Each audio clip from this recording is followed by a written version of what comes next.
Dans un quartier éloigné du monde arabe, vivait un homme pauvre et aveugle avec sa fille. Sa fille le guidait et il se rendait toujours dans une rue chic où se trouvaient des magasins de grands commerçants. Pour qu'il lui donne de quoi combler sa faim et celle de sa fille, autrement dit, pour qu'il lui fasse l'aumône. La fille était très belle et l'un des grands commerçants fut si séduit par sa beauté qu'il attendait chaque jour, dès avant l'aube, leur arrivée. Chaque jour qui passait, il s'attachait de plus en plus à la jeune fille. Oui, la fille était très belle et vertueuse. Un jour, ils croisèrent ce commerçant qui engagea la conversation avec le père de la jeune fille en disant « Vous êtes aveugle, n'avez-vous pas peur que votre fille soit importunée? Vous ne pourriez pas la protéger. »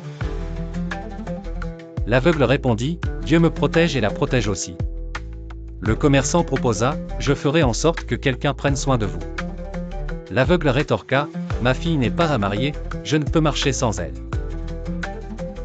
Le commerçant proposa « Je ferai en sorte que quelqu'un prenne soin de vous. » L'aveugle répondit « Je ne trouverai jamais quelqu'un comme ma fille pour s'occuper de moi. » Il s'en alla du magasin, murmurant à sa fille « N'étais-je pas dur envers toi ma fille? En refusant de te marier à ce commerçant ?»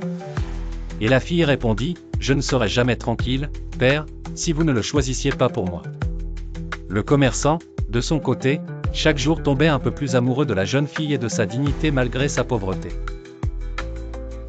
Le commerçant retourna voir l'aveugle et lui offrit un chèque en blanc, en disant « Faites mettre par votre fille le montant qu'elle estime convenable pour être sa dot. » L'aveugle répliqua « Ne vous avais-je pas dit que ma fille n'est pas à marier ?»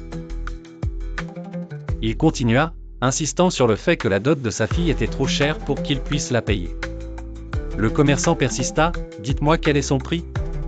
Même si vous demandiez la moitié de ma richesse, je vous la donnerai. » Il lui répéta « Je n'ai pas proposé ma fille à la vente, et que la dot de ma fille était qu'elle m'accompagnerait dans la rue pour mendier pendant 3 mois. » Le commerçant fut surpris par cette dot et dit « Ma position dans la société ne me le permet pas, d'autant plus qu'il y a tant de bonté. » L'aveugle dit « Pense à la dot que je t'ai demandé si tu voulais vraiment épouser ma fille. » Alors le marchand partit et réfléchit à cette dot et à la façon dont il la paierait, et s'il ne la payait pas, il n'épouserait pas la fille dont il était tombé amoureux. Après avoir longuement réfléchi, il prit sa décision et dit « Je paierai la dot qui m'a été demandée et je ne laisserai personne me connaître. » Puis il se rendit chez l'aveugle pour lui dire qu'il paierait la dot exigée. L'aveugle dit « Avec la bénédiction de Dieu. » Le marchand descendit avec l'aveugle et sa fille pour mendier ensemble. Le marchand portait des vêtements vieux et déchirés.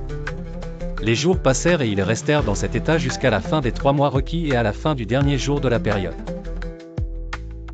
Le marchand dit au père « Viens me prendre pour ta fille. » L'aveugle dit « Tu ne veux pas savoir pourquoi je t'ai demandé cette dot?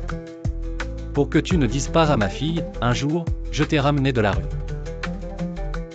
Si vous le dites, ma fille trouvera la réponse. Elle vous dira alors. Que as-tu payé pour ma dot, marchand? M'avez-vous payé en or et en bijoux? Bien sûr que non. Ma dot était que tu descendes dans mon pauvre environnement pour m'avoir. Je suis plus précieux que ton or et ton argent. La dignité ne consiste pas à posséder des honneurs, mais à les mériter. La dignité est le dernier recours pour ceux qui manquent de temps.